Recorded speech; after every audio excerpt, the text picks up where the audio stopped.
The cold case that no one ever expected to be solved is, of course, a huge step closer to being solved.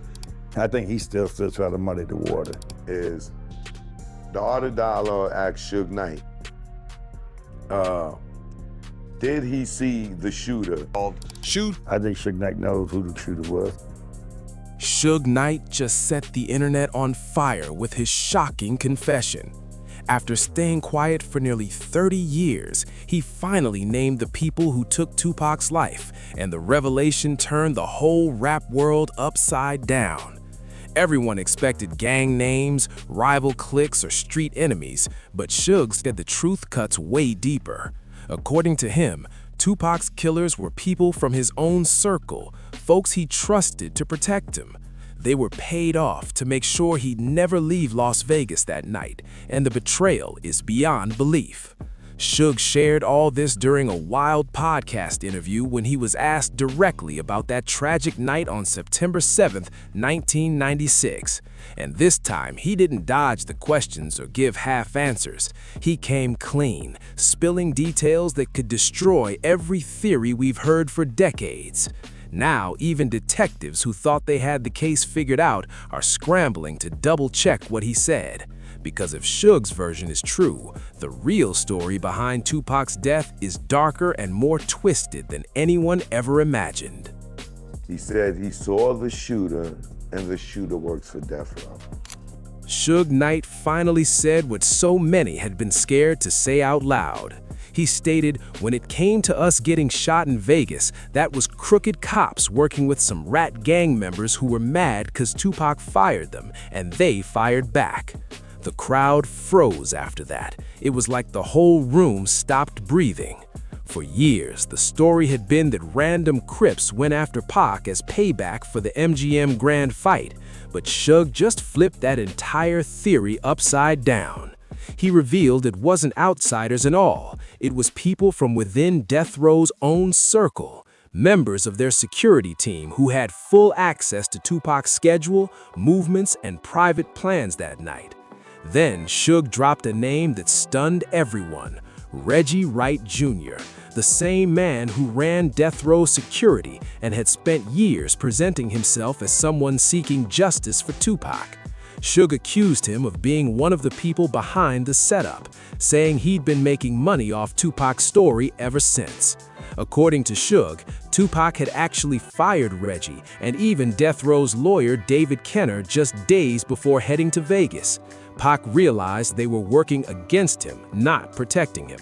That firing was on August 27, 1996, confirmed by a letter written by his godmother Yasmin Ullah under Tupac's direct instruction. The betrayal runs deep, and if Suge's telling the truth, Tupac's death wasn't just a street hit, it was an inside job. I was gonna mention Reggie Wright has been identified by Keefe D. I want to put that out there. And you recently had that was part of your theory with us, that he had something to do. Reggie Wright Jr. spent years trying to clear his name. He kept insisting he was still part of Tupac's security team the night of the shooting, claiming he did everything possible to protect Pac. He wanted everyone to see him as the loyal employee who was just doing his job. You said that you didn't believe Orlando Anderson was the shooter. Suge Knight basically said that Orlando Anderson wasn't the shooter either. Do you feel like you and Suge Knight agreeing on that one thing? But Suge Knight's recent confession flipped that whole story upside down. If Tupac actually fired Reggie on August 27th, then Reggie had no official reason to be around anything related to Death Row during the Vegas trip on September 7th. Yet somehow, he still was. Suge says Reggie was never supposed to be involved, but there he was, calling shots, coordinating movements, and telling people he was at Club 662, supposedly handling business for Suge. Suge completely shut that down, saying Reggie wasn't authorized to do anything that night. His words made it clear, Reggie's involvement was never approved and looked suspicious from the beginning. Now the big question hangs heavy. If Reggie wasn't on the payroll anymore, why was he still inserting himself into Tupac's security setup? Who was he really working for? And what was he doing around that Vegas scene after being fired? Something about his presence that night just doesn't add up. Tupac's decision to fire Reggie Wright Jr. had nothing to do with simple job issues. It was about survival. Pac had discovered something serious. Reggie's ties to law enforcement weren't just casual, they were deep. That connection turned him from a bodyguard into a potential threat overnight. Everybody kept saying Orlando Anderson was the shooter. Well, we know Orlando Anderson wasn't the shooter because Orlando's shoulder got kicked out the socket. He went to the hospital, and it was said that by the time he left the hospital and got back to the hotel, Former FBI agent Phil Carson came forward saying straight up that Reggie Wright Jr. was working as a confidential informant. According to Carson, Reggie was feeding authorities inside details about death row records, including the label Street Ties and behind-the-scenes activity. And this wasn't gossip. Carson said it was verified through official sources. So while Reggie was posing as head of security for one of the toughest labels in hip-hop, he was allegedly talking to the same people watching death row from the outside. That's a serious conflict of interest, and when Tupac found out, he didn't hesitate. He fired him on the spot. Pac knew the truth. Having a snitch in your circle when you're already on federal radar is basically asking for trouble. It's like walking around with a target on your back. And here's the wild part. Just 3 days after Tupac's death, new details started surfacing that made Reggie's role look even more suspicious. After Tupac's murder, Reggie Wright Jr. wasted no time linking up with the LAPD. He reportedly went straight to the cops, giving insider details about Suge Knight, specifically that Suge had gang members on death row's payroll carrying illegal weapons. That tip triggered a wave of traffic stops and investigations that cornered Suge and eventually sent him back to prison on parole violations. And get this, the timing is way too close for comfort. that by the time he left the hospital and got back to the hotel, they had him on surveillance camera. Tupac was gunned down on September 7th, passed away on the 13th, and by September 16th, Reggie was already working with the police. Just 3 days later, he's feeding information to take Suge down. That doesn't sound like someone who was just sharing info. It sounds like someone who had a plan in motion. Did he see the shooter that shot him and killed Tupac? And did they work for Death Row? Orlando Anderson never worked for Death Row. Suge's claim about crooked cops teaming up with gang members suddenly starts to fit together. Reggie sat right in the middle of both worlds, tight with law enforcement, connected to the streets, and holding a grudge after getting fired and embarrassed by Tupac's letter. That gave him motive, power, and access, everything needed to set something big in motion. Tupac Shakur got killed is under the Nevada state jurisdiction, state of California. None of this stuff is fair. Everybody, oh, the FBI came, or FBI, no. None of this is fair. What's wild is that Reggie has spent decades doing interviews and popping up in documentaries, always claiming he tried to protect Tupac but couldn't save him. But if Suge's version of the story is true, Reggie wasn't protecting anyone. He was pulling strings from both sides while acting like the hero. Suge Knight just dropped another bomb. He says Reggie Wright Jr. has been lying this whole time. According to Suge, Reggie wasn't just involved in the background, he was one of the people who actually helped plan the hit. And the reason Tupac's security broke down that night wasn't because they messed up, it was because someone on the inside made sure it would fail. Suge's accusation sounds wild at first, but the evidence around it keeps growing. When you go back and listen to Reggie's interviews, his stories about the firing don't line up at all. In one version, Reggie claimed Tupac fired him way earlier at a House of Blues event in June 1996 during an NFL draft celebration. He said Tupac confronted him about security that night, and that's when things went bad. But here's the problem. The official letter firing him is dated August 27, 1996, 2 whole months after that supposed party. That means Reggie is either completely mixing up his timeline or he's intentionally lying to make it look like he was out of the picture long before the Vegas trip. And a part of that story, you have Vlad coming out saying that he saw the Tupac murder. Suge Knight, on the other hand, has confirmed the firing happened just days before they went to Vegas, which completely destroys Reggie's story. And if Suge is telling the truth, it looks like Reggie's been rewriting history to cover his tracks ever since. The more these contradictions come out, the clearer it gets. Something about Reggie's version just doesn't hold up. Reggie Wright Jr. has another big hole in his story. He's long insisted he wasn't in the convoy with Tupac and Suge that night because he was busy at Club 662 setting up for the after party. But Suge Knight calls that total nonsense. Suge says Reggie had no authority to be doing anything for death row. He'd already been fired. That excuse, according to Suge, sounds way too convenient for someone trying to dodge suspicion. Yeah, he says that to Antoine Fuqua, that Reggie's boy cut him off at the last minute and blocked him in, and then the other guy, Trayvon, was on his left. Think about it. If Reggie was really the dedicated security he claims to be, why wasn't he out there protecting Tupac when it mattered most? Why wasn't he in the car behind them, watching their backs through the Vegas Strip? Suge says the reason is simple. Reggie knew exactly what was coming and made sure to stay clear of the gunfire. Backing up parts of Suge's account is Frank Alexander, Tupac's own bodyguard who was actually in that convoy. Frank said Reggie tried to pressure him into lying to the police about the MGM Grand fight, specifically asking him to say Orlando Anderson tried to grab Tupac's chain, a story Frank said was flat out false. I don't believe Suge Knight saw the shooter like all of y'all do. Even KPD said, he looked right at me and all of that. I don't believe it. Frank refused to twist his statement and later told authorities that Reggie had been pushing him to change his story.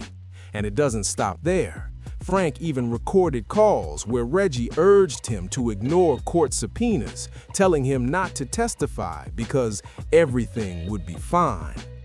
What makes it all worse is that while Reggie was privately asking people to stay quiet, he was publicly saying he wanted everyone to tell the truth. That two-faced behavior makes Suge's accusations sound a lot more believable. It's becoming harder to dismiss Suge's story when every new detail seems to show Reggie playing both sides, pretending to seek justice while allegedly trying to bury the truth. The real link between Reggie Wright Jr. and Tupac's death comes from someone most people ignored for years, a man sitting behind bars who's been calling out names the whole time. The arrest in the Tupac Shakur murder 27 years later really shocked everyone last week, and we still have questions about why now. That man is Keith D., the one now facing charges for Tupac's murder. Since his 2023 arrest, Keith hasn't stopped talking, and what he's been saying is explosive. In multiple court appearances and statements to investigators, Keith has claimed that if he's being blamed for Tupac's killing, then Reggie Wright Jr. should be held responsible for Biggie Small's death too. According to him, both killings were part of the same web, a setup involving corrupt cops and powerful people in the industry who wanted certain artists gone. For years, everyone thought Keith was just deflecting blame, but now that Suge Knight has stepped forward confirming Reggie's connection to the hit, Keith's story suddenly doesn't sound so wild. Because if he really had no link to Reggie, how would he know so many details about his alleged role? The more this unfolds, the more one theory keeps standing out. Tupac's murder wasn't simple gang retaliation. It was a coordinated operation involving people with personal, professional, and financial motives. Reggie allegedly had his own reasons: anger over being fired, humiliation after Tupac cut him off, and fear of losing protection from law enforcement once Tupac discovered he was an informant. If that's true, then this wasn't about random street violence. It was about silencing someone who knew too much and cutting ties before secrets got out. It's a dark, twisted story, but for the first time in decades, all the pieces might finally be falling into place. explained yet. Because the man who is now charged with the murder confessed in 2008 that he was involved. And has been saying it very openly in interviews that he handed the gun to a guy named Orlando Anderson, his nephew. Suge Knight's shocking confession paints a picture darker than anyone expected. He says corrupt police officers wanted Tupac out of the way because he was using his fame to challenge the system, calling out racism and abuse of power louder than anyone else at the time. Meanwhile, gang members were ready to take action for money and street rep, and certain industry players, possibly from the East Coast, allegedly helped fund the entire plan. Keefe's story is that Orlando pulled the trigger and shot and fired the shots into the car, which Suge Knight was driving. Tupac was the passenger. Tupac was killed and Suge was shot. Was hit but survived. Tupac alive was dangerous to their bottom line, but Tupac gone meant money, control, and silence. What makes Suge's words impossible to ignore is that he's the only living witness who was actually there when it went down. He saw the car, the chaos, and the setup unfold. For 30 long years, Suge stayed mostly quiet, dodging deep questions and never fully cooperating with investigators. But now he's speaking out loud, naming names and saying exactly who he believes turned on him and Tupac. The shooter, the person who shot Tupac, did you get to see their face? And was this a person that worked for Death Row? What I would say is this. Part of it is self-preservation. Whether the justice system moves on his statements remains to be seen, but now that Suge has spoken on record, the story can't just be brushed aside anymore. Still, one burning question hangs over everything.